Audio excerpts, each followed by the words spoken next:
me ye DNA test ya kwakosha mo se omo nka ho eh sample no sample ehu se nwe enyom na ye nwe omu repi no moto ne mona na aka ono nko an ti aka ono nko ade a onfa ne de mra akoye boachi bidin afei ena odi ne DNA no test no ako nti ye share results na say e am pass principal no ena repi nwe na ansa ne ye besa akasa mo na MC de ne thoughts ni na adwi nyina aba no ye nkonko tie ne maame so ano asememra. I'll fight for my child until I sweat blood. If it means I need to die because I'm finished justice for my child, it's okay. But I'm not umbrella, mntwana. Na yozo pula abone na yoku social media ba yoku mama food for me. Now I'll fight for my child. No bagizo wenza bandi if I don't care because I don't feel safe anymore. Engine is nemoto zethu. Sesithengisa imoto zethu. Sithengisa nomzibhuti. It's okay. I'll start from scratch, but I'll fight for my child until I sweat blood. Mina ngifuna ukwazi ba ubani odlwengule umntana wami emdlwengulela. If yafele yami indaba ye rape, then yomntana. When it comes to my kids, I'm not a policeman. I'm a mother. I'll fight for my child until I sweat blood. If it means I need to die because I'm finished justice for my child, it's okay. But I'm not umbrella, mntwana. Na yozo pula abone na yoku social media ba yoku mama food for me.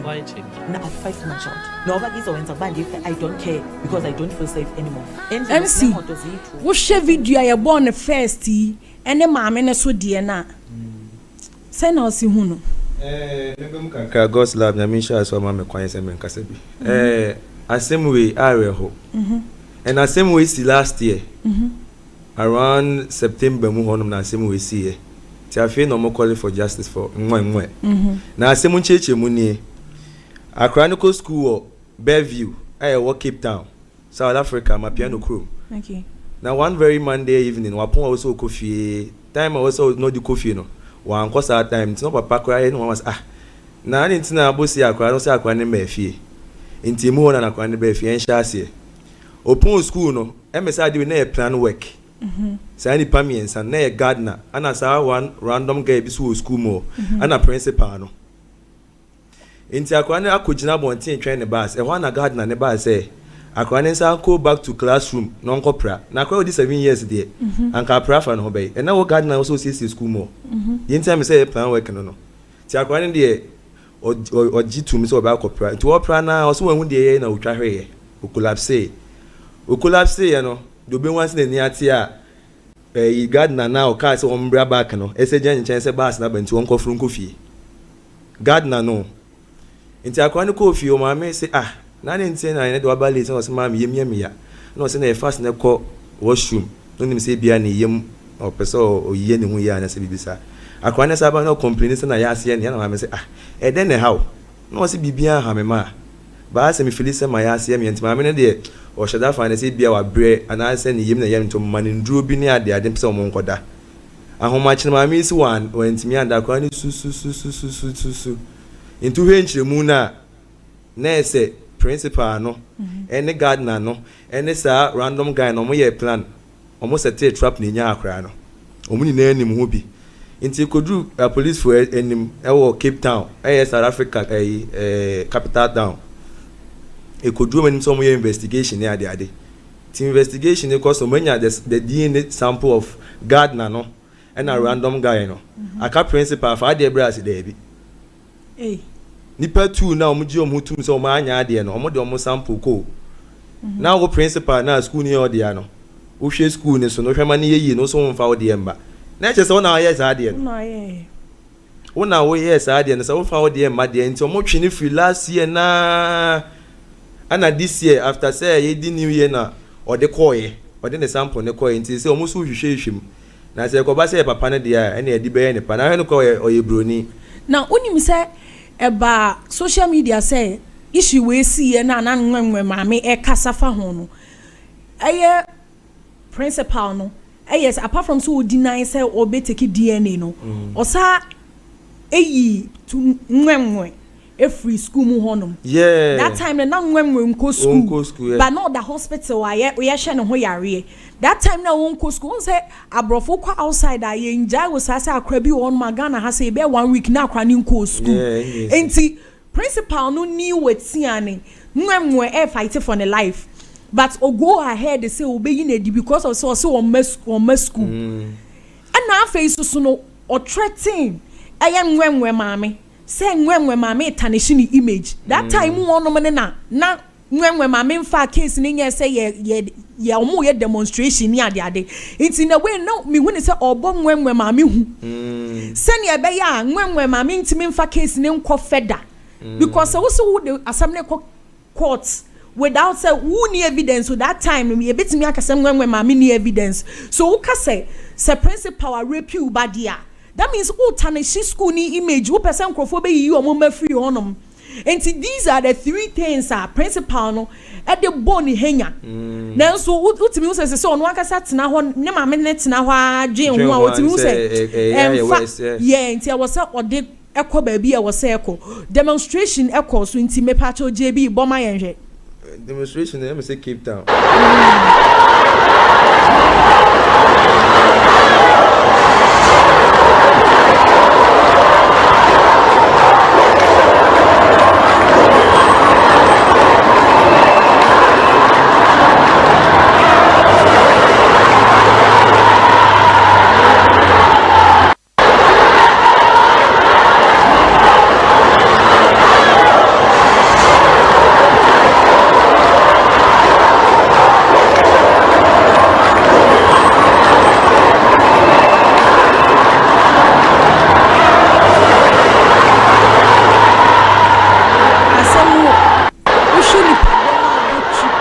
Justice for nwa de ahwefe ekunu mo efe na ahwese de nipa nsa bonche nkuna yese ni braba asem no o madi akira ba o mahu se yaye beans o ma anya be ye foolish case asem we su de ni kwa se foolish case papa principal we ni age kwa obetime nya be 70 na akura 7 years onana o even say ka first born kura na betime ya wo sa akura na say o last born na betime ya wo sa akura na nyamana sem say timi dia ba konkonti bewura obi asesa ade enya asiki say obi akeke akra 7 years I was say 7 years dey so akra na chale I was say enti that's the story enti we share demonstration en kra ni na agum o mama en kra na o South Africa ni na agum na justice for mwan justice for mwan obi eye bi wo Cape Town sisi na hwe krom okra na e wa ye she pa akra na wo fe wa send the life me right now no what I'm thinking much about how traumatized our cranny bit me because one here be affecting a relationship when you say 7 years near rape yes a bit me grandpa say something a bit me ama was CP asoba and it then 7 years then because so when you see any who person who dim paso agora across 7 years there na show phone egu we South Africa so there the whole Africa open more moto so pa South Africa ama piano tour ama piano ni esa ye de tone esa ama piano ti akra kitikiti we akono be pa na wa akra we hu se ne no fo abobo se ne to abobo e de ba de e wawudi sem o se e chi no e wo sa aban ne chi no na o ye broni ni ti ntime nche no you bet no nobody is above the law like they don't want to go further with the investigation. Nobody is above the law. Uncle Waffles me now obetime chase can offer me say any parents are Kelly cramp are Kelly I believe I can fly or no cramp na ye chin since 19 kojo ho say or ye child trafficking or raping crofo abusing crofo and where is R Kelly and kwan no manyi no sa kwan 16 17 years recently cramp R Kelly release anyum wo prison or no crop a whole giant musician like this cramp ni achina to now how come no principal I was saying, any parents now no more imagine say they don't want to talk about it. If indeed they want justice, they will get it. We have many people who are having powers more than the principal, but you're putting justice in place of which baby I was so mukoda no makoda. We require any police any police na ye adwuma people na nkasa no ni home like marwe hwasem na me hu yakra ketua we na nka me ba God's love. Ke ye me ba. Ka be ye ne. Awurade nyankopon. Iron road no. It be road through me say. Young boy second so lovely Shakray. No where fair. No ho de no ho pan. Nice. Because you can be there chile say me. No, ultimi so you energetic. My speechless. I'm even speechless right now. Who dey make akwa ketekese ne Dutch so ba be president, say minister, say MP. na okote saa se me hu ne say onim say bibi say na ato ono akra no but onyini ne ka kire na ebe ha no yeah say we so near me just obe have some feel because me hu video bi so e wo TikTok akra na age ti so ono aye justice for nwenwe justice for nwenwe say akra ne nka justice for nwenwe like that means say onim hia onye sa so minim say video no JB wa mbomeye sa video na akra ne na ye won justice for nwenwe say eno ne wo ho no like say akra ne mpo ehu how come ono asemato no oh because obe hu bibi but yemfa akwa na asem nto nchen South Africa ho afi ho de ho afi ho ye nice nti no muntu kwan e krom ho afi fine ka jo so muntu na we dey say New York o ke edum ti say anka wompe yenko ye next story ento aso ye next story there AMC one aba be chire mama ye Black Sheriff trendy because of a song enyoma wode aba na wo modin ye say o shedi eye Shatawale bie mai ne kure wa asim ne menkwa na metimi aka God's love and sheda nya ade bia Ghana for ya ne be pejao ya nso ne do behwe e wo se ogitu musa and then o releasing the album no na enyum bi wo so a na eye me de na eno me kotie ne me hu punchline se wo nyum ni mu a da young boy no punchline se wo mu no so wuti a because on Shatawale me even cowboy na me hu no cowboy Shatawale nkwa ne artist me hu so koye video Texas or US gringo no so kaya na wa yes cowboy cheche nye yi no e ho de me jima say Shata no odi na tem ba wutie ni interview bi o ye no 2 years ago na say last year amu busa yen say on Shata obi no say da bi na no kwa Shata kwa no o ye ne fan way back ano wo kono nguzongo otime ko Shatawale ho oni sami ni beef ne buy ono Black Sheriff time ko Shatawale ho say we Shata fan Shata nim nyom to ne ade intene enyom a wato ana omo de be refer Shatawale say or the sin na say oni no beef enyom statement ben also kan who agree say them boys say they were bana them boys it could be say sa akode Stone Boy Samini Shatawale Ghanaian artists bebre about it na Shatawale nkwa omo refer if it's a punchline o ma o mu say cowboy. Who is even the cowboy? Shatawale. Now, Shatta is not known of cowboy. And I'm saying, is he known of it being so a cowboy? So, who shall say, Munumu, Sa Gringo video, no, no, a cowboy.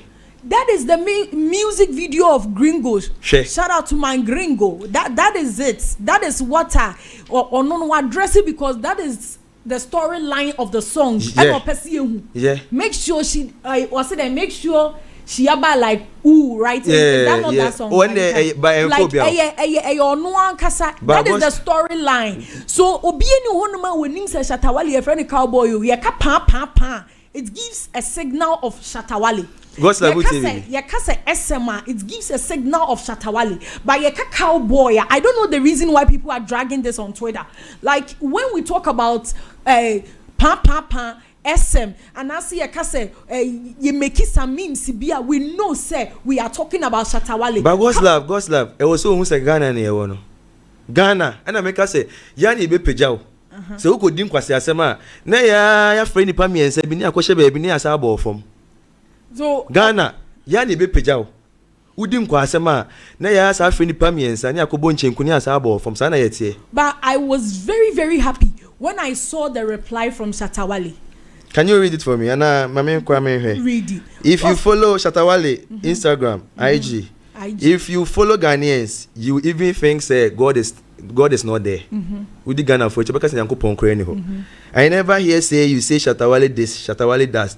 But as usual those unemployed Ghanaians, ono Shatawale o kasa on phobia ho. All unemployment Ghanaians or say unemployed Ghanaians akwana send we ni they go try push agenda or say I'm too back-minded for nonsense or say it wholesale no be I'm say we na correct one okay we na correct one so if you follow Ghanaians you will even think God is your enemy congrats on this masterpiece or little one NYNLI we want to go say read there go hard and don't stop. I never hear say you say Shatawale this, Shatawale that. But as usual, those unemployed Ghanaians then try push agenda. I am too bank-minded for nonsense. Just do your thing, my G. SM for life. Let's gather that kwacha had in their faces. Kwacha is money, right? Kwacha, yeah. Yeah. So that is a statement. I'm making IG, yeah. Obe making me pacho JB koswa mane naso mame. That is message na Shatawale edby. I was say follow. Because also na make us say cowboy. When we talk about cowboy, Shatta is not known for cowboy. People need to understand that. Some make agenda when this issue no arise, people will start saying Shatta ebesha say gigigigia. You people will still be like Shatta na kasa onim kasa and onye good and onye like who knows Shatawale so a cowboy. So my me explaining when you crack akra. But say I'm too bank minded for nonsense. Just do your thing. My G SM for life. Onuniti no. Enye nkwasasem na egumo sika. So ka say bank minded that. Or no dey be or hwe say obe make money. Obe make money on street na so only here that obe nye sika santi Shatawale kwa so hu say or Twitter is about money. It's about any na man for the time Shatawale no. Ono sa nkwasasem wo hu say fans ni jimi wo social media say ono na Black Sheriff refer to. And now o hwe sa Black Sheriff old video na make an interview na. Black Sheriff come say only 2001 me boy and 2002. Yeah. Then tana Shatawale bandana. 2002 yeah. 2002 year Black Sheriff na Shatawale bandana. No agini din. Enti ono ntimi Shatawale enya beef. And on any old video me they compare in some phone na fans na ye no. Yeah, JB Mpacho who was that video no on my old video of Black Sheriff and no ka say Shatta open answer.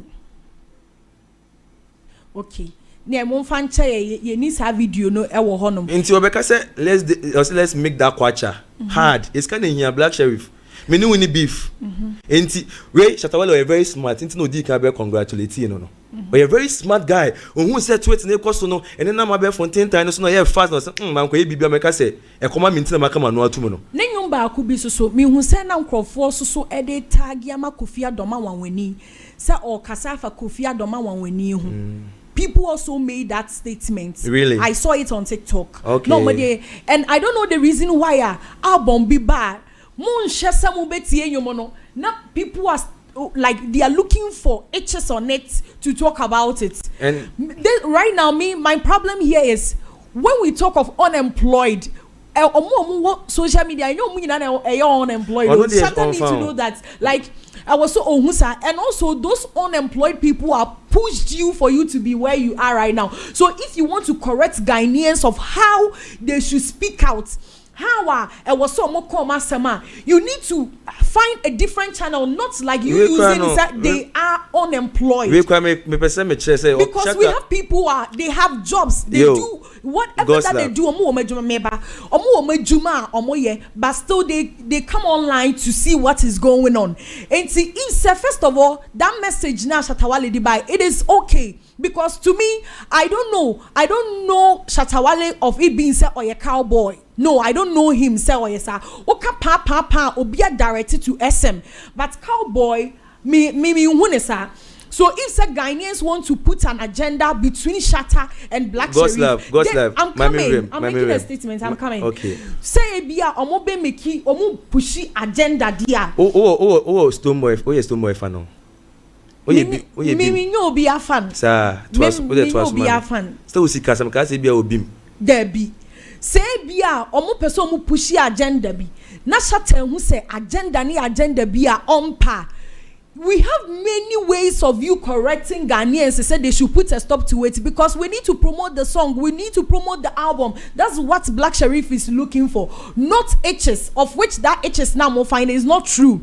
But for you to make a statement of it being seen unemployed, we have many people on social media. They are working, but still they go on social media just to entertain themselves. So if say, say, will be unemployed now, what do you mean? Those unemployed people pushed you for you to be there. If Senka, way back from bandana till this time, then people are not pushing you, people are not minding you like feel. You won't be Shatawale. You won't be Shatawale. We love Shatawale. Fans. Let's spit out the truth. My main kind of crying in chill. What's my the main truth in chill.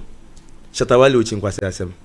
And okase unemployed unemployed. Ono who ni say uni jumedi no better media no so. Whilst our fellow friends and I say people making money no. Now the social media throw shades. Oh you're unemployed. Or no is that no patch? And yes shata so you're unemployed. And okase enyum bi wo ho a emfa ne ho. Enyum bi eyakuti anyum. Oh ya we say enyum bi eyakuti anyum. Aye say yapono. Yapono track boy say my man no time to set dance working. Obo Shatawale din. One more Shatawale din. But who was that dance working that time?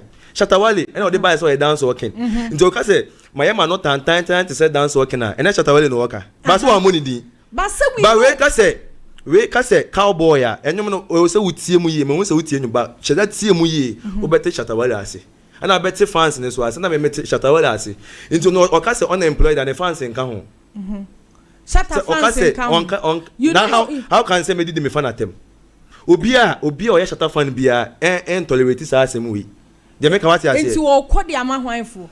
And then the fans. You can't say Shatta phone can say Shatta for fans. Shatta fans in they can also defend. They defend Shatawale media and so. Into omon come out of it. Omon ka ho.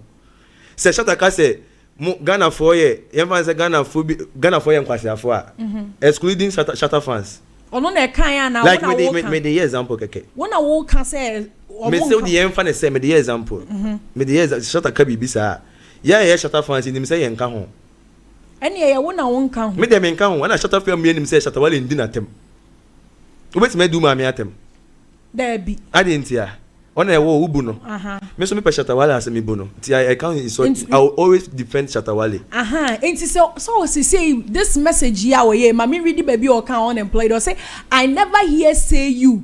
Or say that I never hear say you. Say Shatawale this, Shatawale that. Those unemployed Ghanaians, like he never exclude more, like he never did. Me escape we no. Or say but as usual, those those unemployed Ghanaians, they try push agenda. So what's the Vanessa?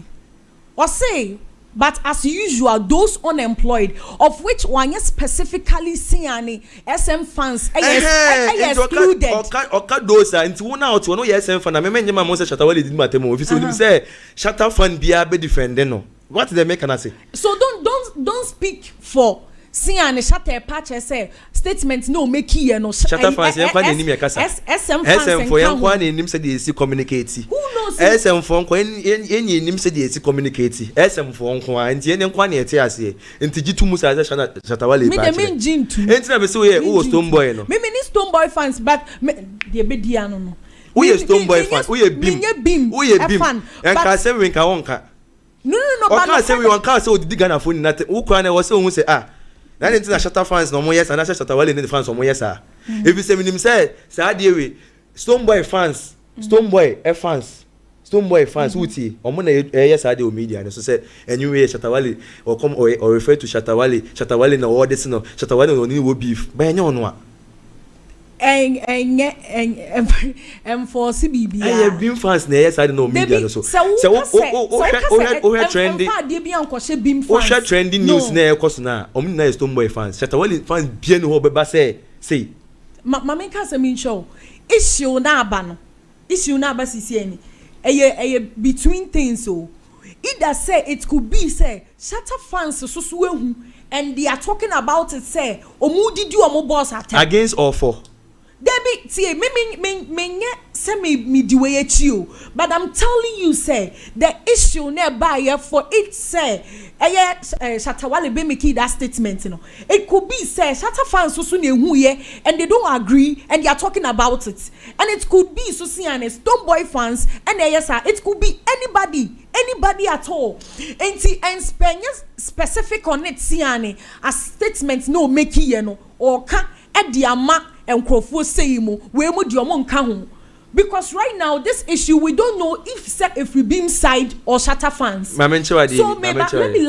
let me land. And so you shouldn't give it a group BC and group Wemudia or Moncount. Right now, that statement that Shatta made was never like say or they mark beam fans and that's what they must say. You shouldn't create arguments on social media. Wait. But God's love was also automatically for other fans and now on the fans also who say automatically into no make us say by dream my obedient will say hey as much Shatta can the other about who is Tomboy fan who be say against so yeah Shatta for for enti Shatta Wale say me fans na be now as me si Ghana phone na say we me fan so me fan no muni na magimi obi no be say ade no say me wo ka kire me say wo wa dream say we SM fan nti no wo de anya wo fine. But enka ma Shatta say Shatta statement no dey man won fam ma SM4 dey man crofo bi mu yeah also ojitu musa me jintu e was ojitu who statement I want make it not for me no credit state no credit it's true for you not other people so make it for yourself it's true say wo ka say true ma wo say statement a Shatta Wale make here no for only Beam any other fans not on no SM fans. Who statement? God's love. Me person me say artist be any who be did in the fans at them. Well, even say o make comment me and I say statement be na say o be offended that o be patch or the fans kwa na e be sha so me fans muni me say ade na ma anye ne ye mo mo me ne yem patch sa na o ka no me boa nti ono so some media so me ka say me did in the fans at them. And I say, oh, me did me who said the missing child call better is oh, me did in the fans at them and for other fans. Mateo said, but don't speak for Shatta say did the attempt or the buyer no other fan be a insult. Say you wouldn't when said that statement na you say Shatta Wale on the fans at them fine. It is in your mind, but don't make it as a head topic. Be say that statement from Shatta Wale is for beam fans and as anybody. And God's love on. Don't say that. And they do so person did you be at tema. You am straight to. I say all the fair for home. Ni adi be a one home. Now what I say? Because I would di Shatta cheap. How do you say Shatta? Or person more be punchlines or the real rank change. Shatta is known for I will hit you. I will hit you. On the street, but musuro. That is what Shatta Wale is known for. I will hit you. Entertainment industry. Listen, Shatta will never beat around the bush. Never will. I know. Yes. I know. So and I always find it into or can't Shatta fans in himself. I see me the encounter. So more fans no catch. Me say original canon in general. Men Shatta fans you can don't catch or can. So we did the Shatta fans ni na tema fra ni ade. Shatta fans for their mon can. Ye can ho. Inti ye did the attempt na ye hwan for dia. Ene boachi bidin. Boachi bidin. Mate why? Iti any ye dey trending stories ne enyina ebesi. Say did the attempt e koma hwan fo say dey o. Omunja sa ade no na Blacko ene independent Shatta Wale. Ye sha say bandana 2001 ye be wo Blacko 2002. Blacko ye be only 2002. Inti yenya won kwa na Shatta Wale bandana o. Inti ono so respect Shatta Wale. Since the 90s 2000 was always respected. We know and me to be honest. Inti no me yapo no say o yenyom. Na say o di na ba be share na line mu. Na fit nyom na obeye. Ye man say yapo no. Everyone say right now. Media say na so what's the deal obi on Shatta Wale be beef bia no. Unhye dan hu ni sa biem. What's the deal? Obi on Shatta Wale beef bia no or killing the career. So what's the this ano manaka? Mention some. Oh, I can't mention. Me pass them there ba wa winnim beef akoso. Shatta Wale shy say beef or free or call Jamaica kusuya there e ba Ghana. Or shy say beef wa winnim amount omo. This time obi no otimi ne compete bi. And I'm say ube bubo bidia. Because what can you happen now? Oh, ya happen no there. Unim say ya happen no there. No, wa also nim say onu so di Shatta Wale. Me nim hwe wona wonim na wo kanti na say mama ye. O ka agbe na abuni ade na hye pa kaya kuma ba ya mfa anya hwe. Eno sa no say gbe na abu opa je Shatta Wale anoso. So dance or some person be na not time to say dance walking. And one more Shatta di ba o sha on Shatta Wale. So and no be him say on shatter. But who say artists be on shatter be arguments. That is where like a hona me person who say nkofo ben apart from yapo no nkofo ben na ka Oh, okay. When you make statements attached with evidences. Samini. Arguments, ben. Obi e no more pre dance or chieftains, But Mamika, well, with the Samini ye me goat. Me pesamini nyompa. Me nka se me pesamini no. Me respect no. On a living legend e Ghana. Obi ntimi Samini. Okay. And I am going to show you a video of the day.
No dada. Oh no na bejiwo. Shalalabosha.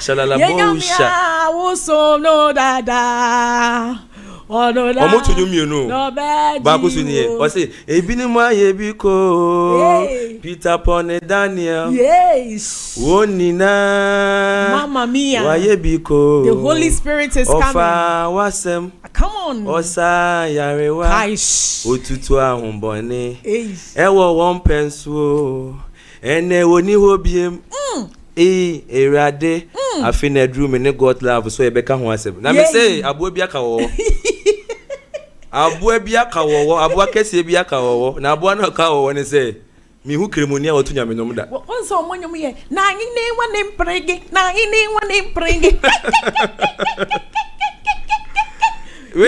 Can I use so back? Can I use I want to see you, my father. Hey, I want to see you, my father. Abwa pa na aka wo you.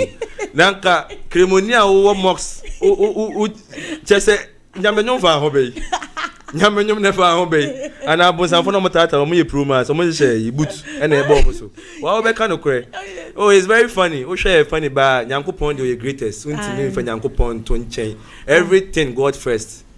It's just I think say nyina niam nketenkete bi ne differ from me hu na oti omayi super butasi wachi na nyamenyom etwaguo hu God's love so osumbosuma sesa ho sesa me osumbosuma sesa me na kremoni kura to ayeye nyuma ma wanka allow o si Nyankopon God he is the greatest.